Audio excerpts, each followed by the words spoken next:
My name is Silas Whitfield. 67 years old. 41 of those years I spent in the cab of a Union Pacific locomotive, hauling steel and coal through the Allegheny Mountains. Last Tuesday night, in the kitchen of the small clapboard house I built with my own two hands, my only son held up a settlement check made out to me for $87 million. He looked at the number.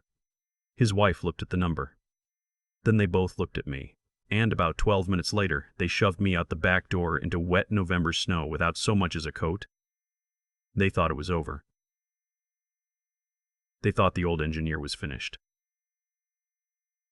But I stood there in the gravel driveway, watching my breath go up like steam off a boiler, and I started to laugh, because neither one of them had bothered to read the second page of the settlement agreement. And that second page was about to cost them everything they had, and a whole lot they hadn't even bought yet. Before I tell you the rest, do me a favor. Drop a comment below and tell me where you're watching from. I want to see how far this old man's story travels. And hit that subscribe button if you still believe a man's word is the only thing in this country that can't be repossessed. The kitchen smelled like cabbage and old coffee that night, the way it always did in November. My wife passed almost 9 years ago now. Pancreatic cancer. Fast and merciless. But I still ran the house the way she'd want it run.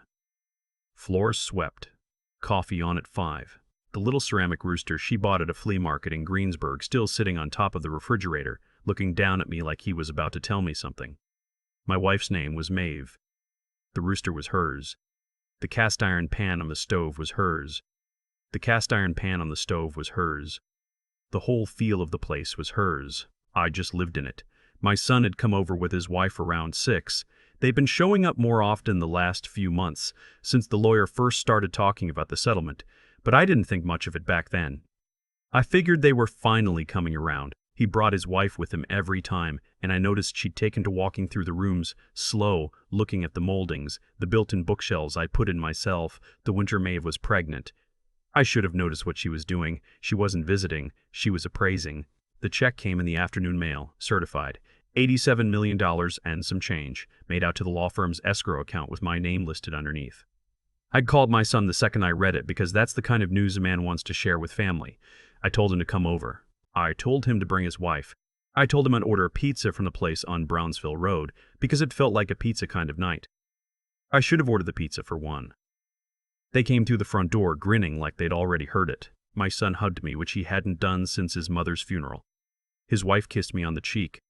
She smelled like the perfume Maeve never could afford. I sat them down at the kitchen table and slid the envelope across the worn wood. My son's hands were shaking before he even opened it. He read the number out loud, real slow, like he had to say each digit twice to make it real. 87 million. His wife let out a sound I didn't even know a person could make. Half a laugh, half a gasp, all hunger. For a heartbeat, all three of us just sat there in the lamplight. I felt my chest fill up with something warm. Relief, mostly. I was thinking about how the leak in the bathroom ceiling could finally get fixed. I was thinking about how my son could finally pay off the second mortgage I knew he was buried under. I was thinking that Maeve, wherever she was going to be proud of me. I'd taken care of our boy. That was all I ever promised her. Then I noticed the look. My son's face had changed. His mouth was still smiling, but his eyes had gone someplace cold. His wife was already pulling her phone out, typing something with her thumbnails. Neither one of them was looking at me anymore. They were looking at each other. And the look they shared, that was the moment my life cracked clean in two. My daughter-in-law spoke first. Her voice came out smooth and rehearsed, like she'd been practicing in the car on the way over. She said, "Dad, we need to have a serious grown-up conversation about this." She'd never called me Dad before. Not once in 7 years of marriage. I'd been Silas, or Mr. Marriage. I'd been Silas, or Mr. Marriage. Whitfield, or, when she was really feeling generous, Pop. My son cleared his throat. He couldn't quite look at me either. He said the settlement was too much money for a man my age to manage on his own. He said his wife had a cousin who was a financial advisor in Cleveland, and they'd already talked to him.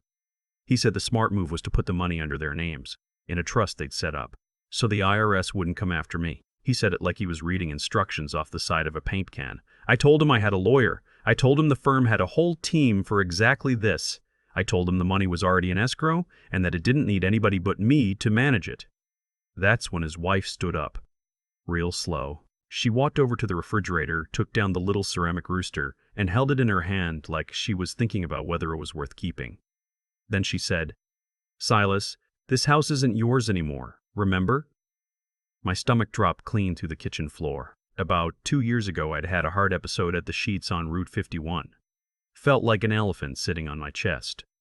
The cardiologist told me I needed a triple bypass and there was no guarantee I'd make it off the table. My son had come to the hospital the night before the surgery with a stack of papers and a notary public. A young woman he brought along, real polite. He sat on the edge of my bed with tears in his eyes and said, "Dad, if anything happens, I don't want to fight Aunt June over the house. Please, just sign it over so it skips probate. It's just paperwork." And I'd signed. I'd signed because I loved him. I'd signed because my chest hurt and my arm was tingling and my wife was already gone and I couldn't think about leaving my boy with a legal mess. I'd signed because I was his father, and that's what fathers do. He kept the deed. The deed had his name on it, not mine. The house I'd framed in 1981 with my own hammer. The house where I'd brought him home from the hospital. The house where Maeve died in the front bedroom. Legally, it had belonged to him for almost 2 years. I'd been living in it on his charity, and I hadn't even realized that's what it was. My daughter-in-law smiled when she saw the realization hit my face. She put the rooster back on top of the fridge, gentle, like she didn't want to chip it. Then she said, "We don't need your Social Security anymore, Pop. You can go stay with your sister." My son finally looked up at me. He had Maeve's eyes, my boy. He always had. And right then they were full of something I'd never seen in his mother once in 43 years of marriage. He said, "It's the smart move, Dad. You'll thank us later." I asked him to step outside with me. He wouldn't. His wife answered for him. She said the lawyer they'd already retained, a man I'd never heard of, would call mine first thing in the morning to handle the transfer. She said it was already decided. She said it like she was telling me what time the grocery store opened. I stood up. I think my knees made a sound. I asked them, real quiet, if either of them had bothered to read the second page of the settlement letter. The page behind the cover sheet. The page with the name of the litigation trust on it. My daughter-in-law rolled her eyes. She said, "Pop, we don't need a civics lesson tonight. Just go pack a bag." So I did. My son followed me down the hall.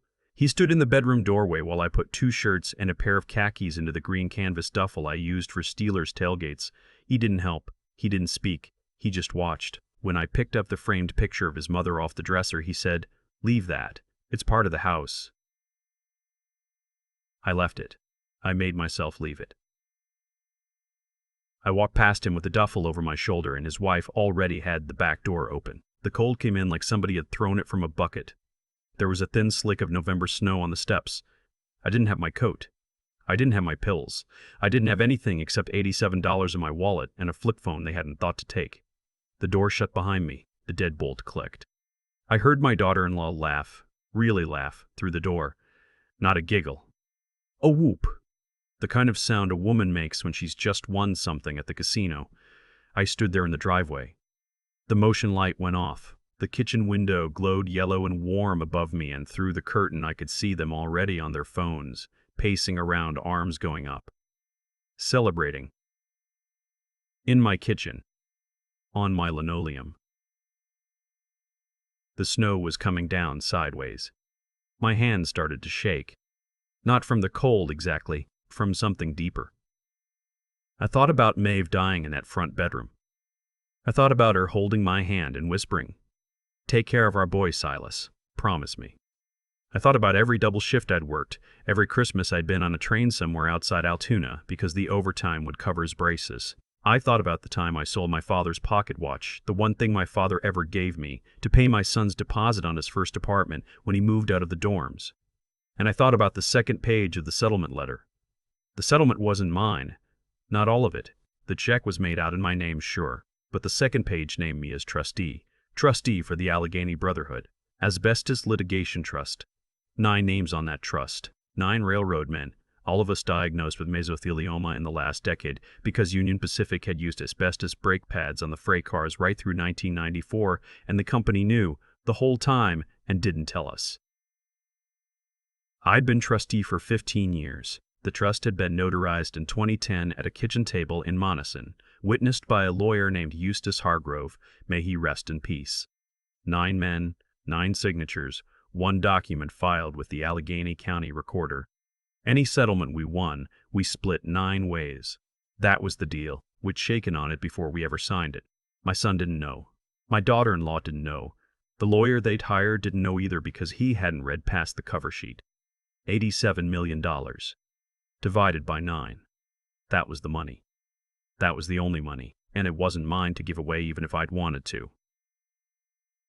I pulled out my flip phone and the screen lit my breath up blue. I scrolled past my son's number. I scrolled past my sister's number. I stopped on a name my daughter-in-law had probably never heard me say out loud. Otis Hargrove, Eustace's nephew. My oldest friend. The man who'd been my brakeman on the Mon Valley run for 26 years. I hit call. He picked up on the second ring. I could hear a Penguins game in the background. He sounded like he was halfway through a beer. He said, "Silas, you old goat, the second period just started, this better be good." I said, "Otis, the check came today. And my boy just threw me out of my own house." There was a long pause. Then I heard the TV go off. Then I heard him say, "Where are you?" I said, "End of my driveway. It's snowing pretty good." He said, "Don't move. I'll be there in 20. He was there in 17. He pulled up in his old Dodge Ram with the heat blasting and a wool blanket on the passenger seat. He took one look at me, no coat, snow on my shoulders, my whole face wet, and he didn't say a word. He just opened the door, helped me in, wrapped the blanket around me, and started driving. He didn't ask what happened until we were halfway to his place out in Elizabeth Township. And when I told him, he didn't yell. He didn't curse my son. He just listened. The wipers slapped back and forth, and the orange glow of the dashboard lit up the side of his face. And when I finished, he said, real quiet, "Eustace wrote that, trust airtight, Silas." They picked the wrong old men to steal from. We sat at his kitchen table until almost 2 in the morning. His wife had passed 3 years before mine. The house was quiet. He made me a sandwich I didn't eat. He put a pot of coffee on at midnight because we both knew there wasn't going to be sleep that night.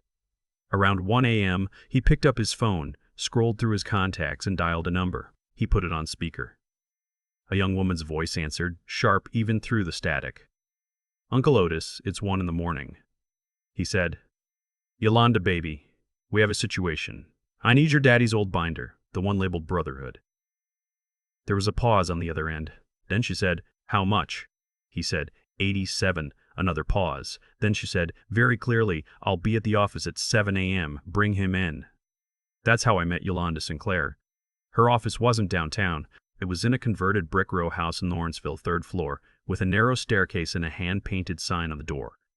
She had a corner suite, framed diplomas on the wall, Pitt undergrad, Howard Law, and a view of the river through one window. She was maybe 35 years old, black, sharp, no wedding ring. She wore a navy suit that fit her like it had been built around her. She didn't smile when I walked in. She didn't shake my hand either. She just pointed at the chair across from her desk and said, "Sit. Talk." I talked for almost an hour. I told her everything. The trust, the 9 men, the brake pads, the cancer diagnoses, the deed I'd signed at the hospital, the way my son's wife had looked at the ceramic rooster. I expected her to take notes. She didn't. She just watched my face the whole time, her chin on her knuckles, her eyes never moving. When I finished, she sat back in her chair. She looked at the ceiling for a long moment. Then she looked at me and said, "Mr. Whitfield, your son and his wife are about to learn a very expensive lesson about Pennsylvania trust law, and I'm going to enjoy teaching it to them more than is probably professional." She explained the strategy in about 10 minutes. We weren't going to call my son. We weren't going to call my son. We weren't going to call his lawyer. We weren't even going to confront him about the house. Not yet. The settlement administrator hadn't disbursed the funds. The escrow was still locked. As long as we moved before the disbursement order was signed, we had time.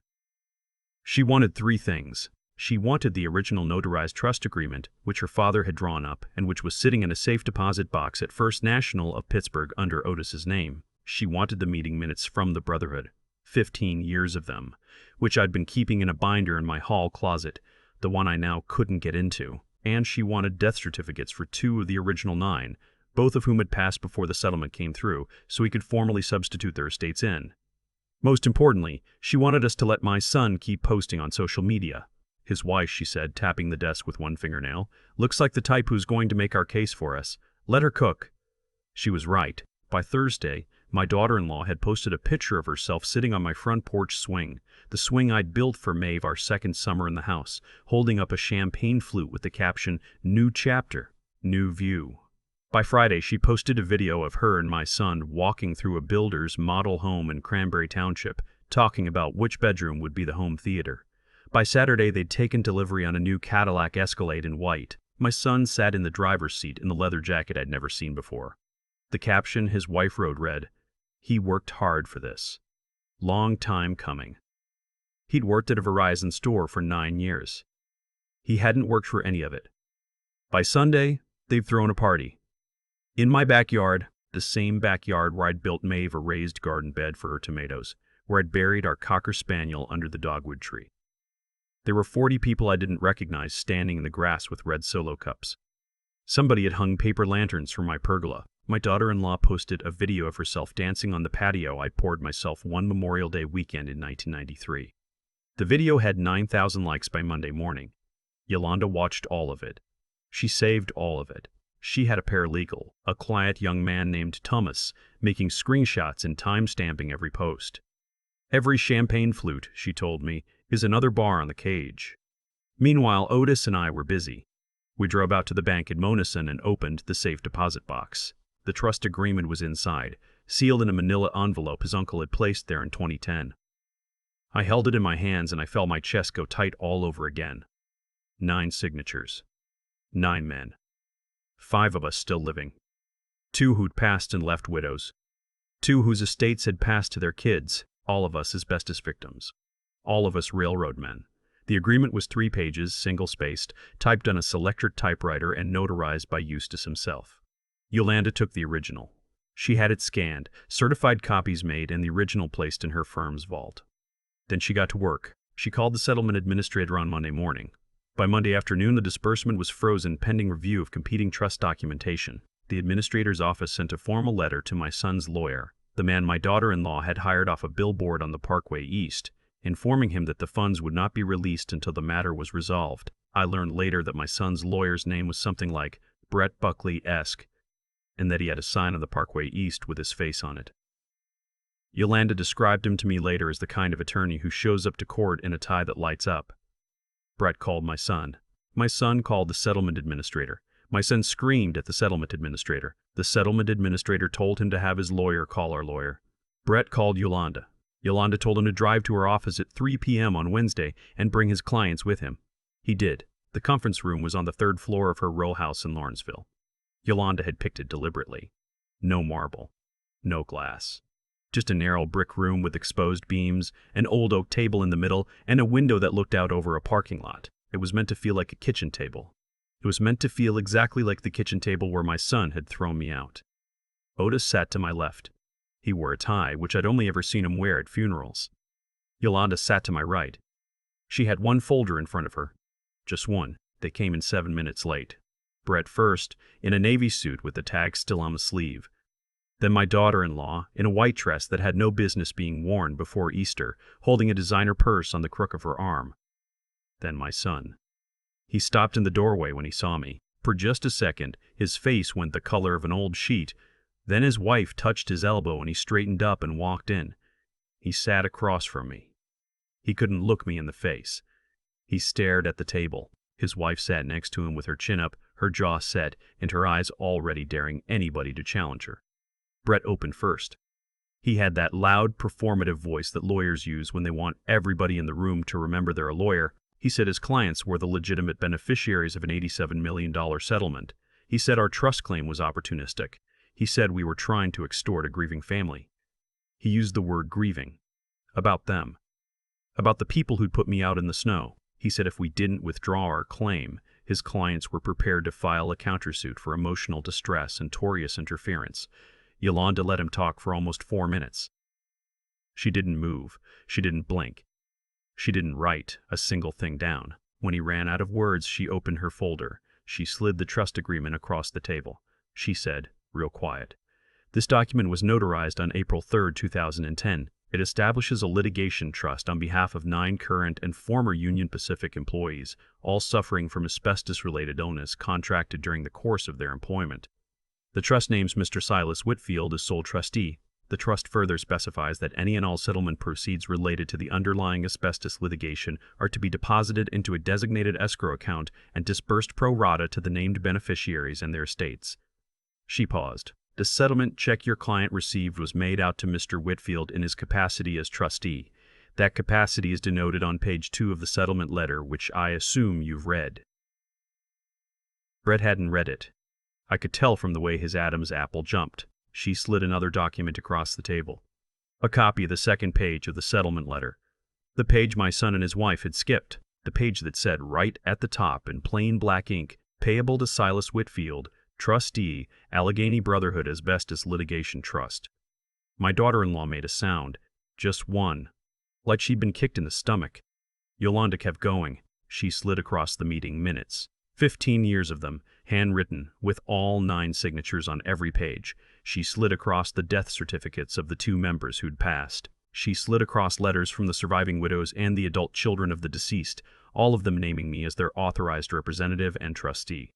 She slid across the recorded copy of the trust from the Allegheny County Recorder's Office, complete with the official stamp. She did it all without saying a word, one document at a time. Brett's face got smaller and smaller with every page. My daughter-in-law's hands started to tremble in her lap. My son was staring at the table so hard I thought he might burn a hole in it. Then Yolanda slid the last document across, a copy of my daughter-in-law's Instagram feed. 2 weeks of posts, the Escalade, the model home, the party in my backyard, the champagne. The caption, "He worked hard for this." Yolanda said, "Beyond the trust question, we have a secondary concern. Your clients took possession of assets they knew, or should have known, were the property of a multi-beneficiary trust. They then publicized that possession, made significant purchases on credit against those assets, and physically removed the trustee from a residence the trustee had transferred under medical duress in 223. We are prepared to pursue a claim for fraud, conversion, undue influence, elder abuse under Pennsylvania Act 79, and rescission of the deed transfer." She closed the folder. She said, "Or your clients can sign a settlement and walk out of here. The choice is yours. You have 10 minutes.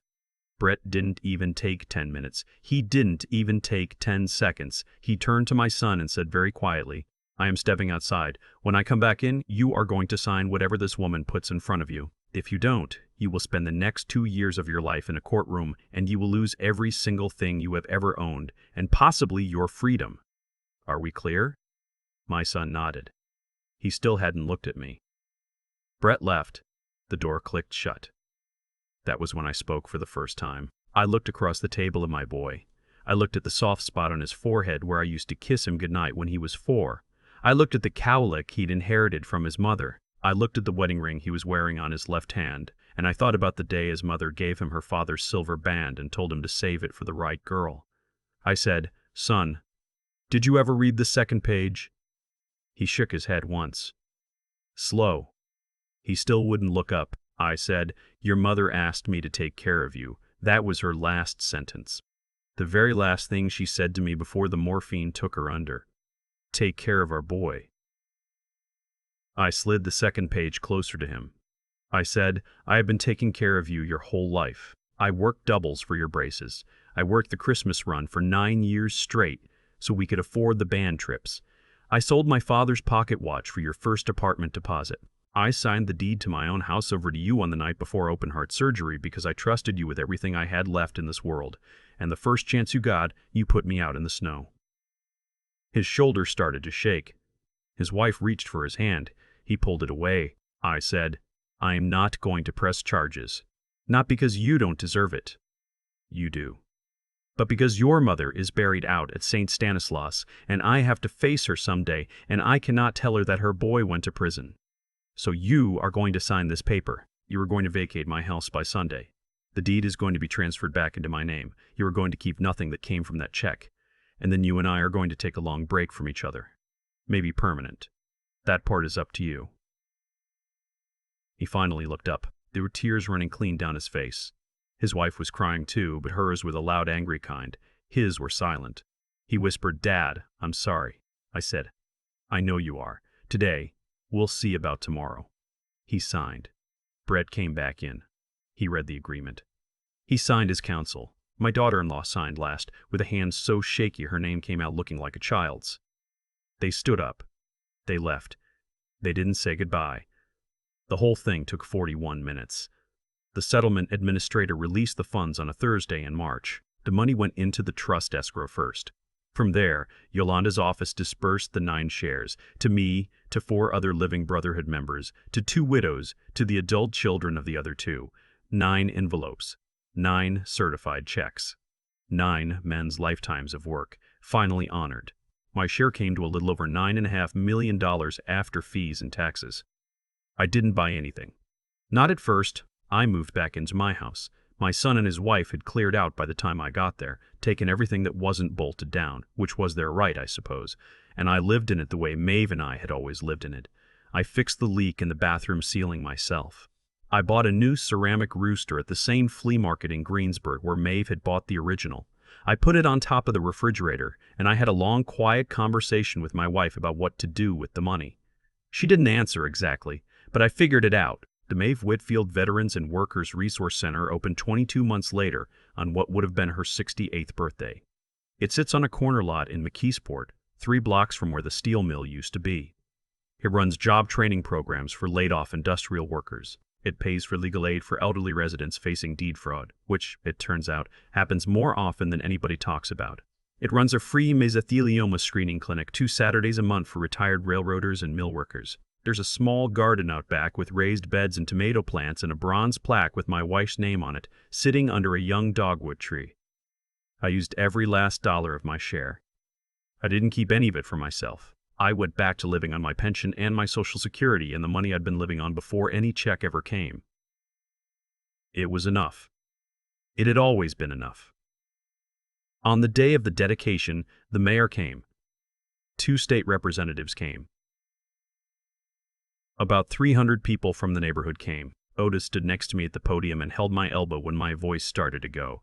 I gave a short speech. I talked about Maeve. I talked about the Brotherhood. I talked about how a promise is the only thing in this country that doesn't lose value to inflation. And at the very back of the crowd, behind the folding chairs, standing alone by a chain-link fence, I saw my son. He'd lost weight. He was wearing a coat that hung off his shoulders. There was no Escalade in the parking lot. His wife was nowhere to be seen. I'd heard through the grapevine that she'd left him about 6 months after the conference room, the second she realized there really wasn't going to be any money. He stood there with his hands in his pockets and his eyes red, and he watched me from 100 feet away. I didn't wave. I didn't smile. I didn't nod. But I didn't look away either. I held his eyes for a long count, the way his mother used to hold mine when she was trying to tell me something important without using any words. And then I went back to my speech. When I looked again at the end, he was gone. A reporter from the Post-Gazette came up to me afterwards. She asked me what I'd learned from the whole thing. I thought about it for a long time before I answered, because she had a notepad and I wanted to get it right. I told her this. Money doesn't change a person. Money just turns the lights on. Whatever was already living in the dark corners of somebody's heart, you're going to see it. Greed, loyalty, cowardice, honor. It was all there before the check showed up. The check just made it visible. I told her I'd lost a son the night the check arrived, but I'd found out who my real family was. 9 railroad men. 1 sharp young lawyer. 1 old brakeman with a Dodge Ram and a wool blanket, and 1 quiet ceramic rooster sitting on top of a refrigerator in a small clapboard house in western Pennsylvania, watching over an old engineer who finally kept his promise to his wife. The reporter wrote it all down. I don't know if she ever printed it. I never looked. I'm home now. The kitchen smells like coffee. The rooster's keeping an eye on things. There's snow on the steps again. It's been a year, almost to the day. My door's not locked. It never will be again. If my son ever wants to walk back up that driveway and knock, I'll be here. But he's going to have to make the walk himself. Every step of it. Without any help from me. And that, I think, is what taking care of him really means.